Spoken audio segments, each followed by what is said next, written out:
Assalamualaikum warahmatullahi wabarakatuh. Halo guys, perkenalkan nama saya Dato' Abdul Ghaffar dari Institut Agama Islam Negeri Samarinda, Prodi Hukum Keluarga di Fakultas Syariah. Nah, di video kali ini saya akan menjelaskan tata cara sidang. Yuk kita simak penjelasannya.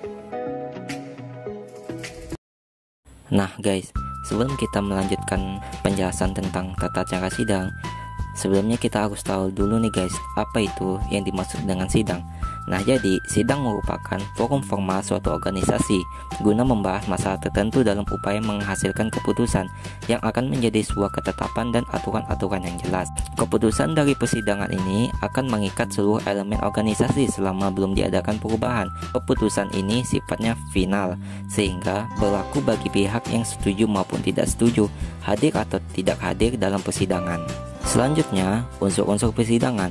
Unsur-unsur persidangan ini ialah presidium sidang. Dalam presidium sidang memiliki beberapa poin. Poin pertama, presidium sidang dipilih dari dan oleh peserta melalui sidang pleno yang dipandu oleh panitia pengarah atau steering committee. Poin kedua, presidium sidang bertugas untuk memimpin dan mengatur jalannya sidang seperti aturan yang disepakati bersama. Poin yang terakhir yaitu presidium sidang berkuasa untuk memimpin dan menjalankan tata tertib persidangan. Nah, itu dia guys penjelasan sedikit mengenai sidang, dan kita akan lanjut ke pembahasan inti yaitu tentang tata cara sidang di pengadilan agama. Adapun tata cara yang pertama yaitu pendaftaran perkara. Dalam pendaftaran perkara ini juga memiliki beberapa tahapan. Yang pertama, pihak berperkara datang ke pengadilan agama sumber dengan membawa surat gugatan atau permohonan beserta belangko gugatan dan belangko permohonan. Yang kedua, pihak berperkara menghadap petugas meja pertama dan menyerahkan surat gugatan atau permohonan minimal 6 rangkap beserta fotokopi kutipan akta nikah yang telah ditempeli materai dan cap pos dan fotokopi KTP yang untuk perkara perceraian. Yang ketiga, petugas meja pertama dapat memberikan penjelasan yang dianggap perlu berkenaan dengan perkara yang diajukan menaksir pajak biaya perkara yang kemudian dituliskan dalam surat kuasa untuk membayar atau SKUM. Setelah melalui proses pendaftaran perkara, selanjutnya, kita akan membahas tentang tahapan-tahapan penanganan perkara di persidangan. Yang pertama ialah upaya perdamaian. Pada perkara perceraian seperti cerai gugat dan cerai talak, hakim wajib menambahkan kedua belah pihak berperkara pada setiap kali persidangan. Dan selanjutnya, jika kedua pihak hadir di persidangan, dilanjutkan dengan mediasi Perma nomor 1 tahun 2008. Kedua belah pihak bebas memilih hakim mediator yang tersedia di pengadilan agama tanpa dipungut biaya. Apabila terjadi perdamaian, maka perkaranya dicabut oleh penggugat atau pemohon dan perkara telah selesai. Apabila tidak terjadi damai dalam mediasi, baik perkara perceraian maupun perkara perdata umum, maka proses pemeriksaan perkara dilanjutkan. Selanjutnya, pembacaan surat gugatan tergugat.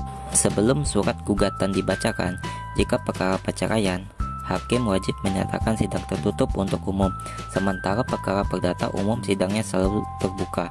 Surat gugatan penggugat yang diajukan pengadilan agama itu dibacakan oleh penggugat sendiri atau salah seorang majelis hakim.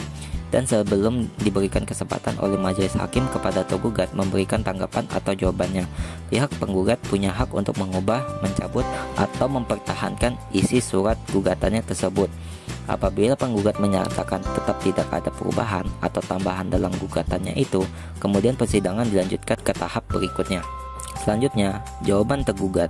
Setelah gugatan dibacakan, kemudian tergugat diberi kesempatan mengajukan jawabannya, baik ketika sidang hari itu juga atau sidang berikutnya. Jawaban tergugat dapat dilakukan secara tertulis atau lisan. Pada tahap jawaban ini, tergugat dapat pula mengajukan eksepsi atau tangkisan atau gugatan balik, dan pihak tergugat tidak perlu membayar pajak biaya perkara. Selanjutnya, replik penggugat. Setelah tergugat menyampaikan jawabannya, kemudian si penggugat diberi kesempatan untuk menanggapinya sesuai dengan pendapat penggugat. Pada tahap ini, mungkin penggugat tetap mempertahankan gugatannya atau bisa pula mengubah sikap dengan membenarkan jawaban atau bantahan tergugat. Selanjutnya, duplik tergugat. Setelah penggugat menyampaikan repliknya, kemudian tergugat diberi kesempatan untuk menanggapinya atau menyampaikan dupliknya. Dalam tahap ini dapat diulang-ulangi sampai ada titik temu antara penggugat dengan tergugat. Apabila acara jawab-menjawab dianggap cukup oleh hakim, dan masih ada hal-hal yang tidak disepakati oleh kedua belah pihak, maka hal ini dilanjutkan dengan acara pembuktian. Selanjutnya, pembuktian. Pada tahap ini, penggugat dan tergugat diberi kesempatan yang sama untuk mengajukan bukti-bukti, baik berupa bukti surat maupun saksi-saksi secara bergantian yang diatur oleh hakim. Selanjutnya, kesimpulan para pihak.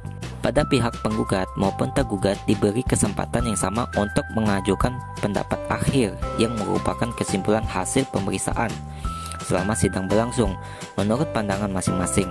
Kesimpulan yang disampaikan ini dapat berupa lisan dan dapat pula secara tertulis. Selanjutnya, musyawarah majelis hakim. Rapat pemusyawaratan majelis hakim bersifat rahasia.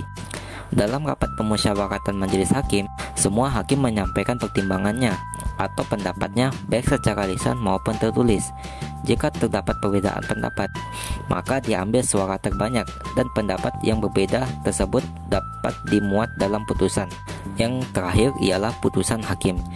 Setelah selesai musyawarah majelis hakim sesuai jadwal sidang, pada tahap ini dibacakan putusan majelis hakim.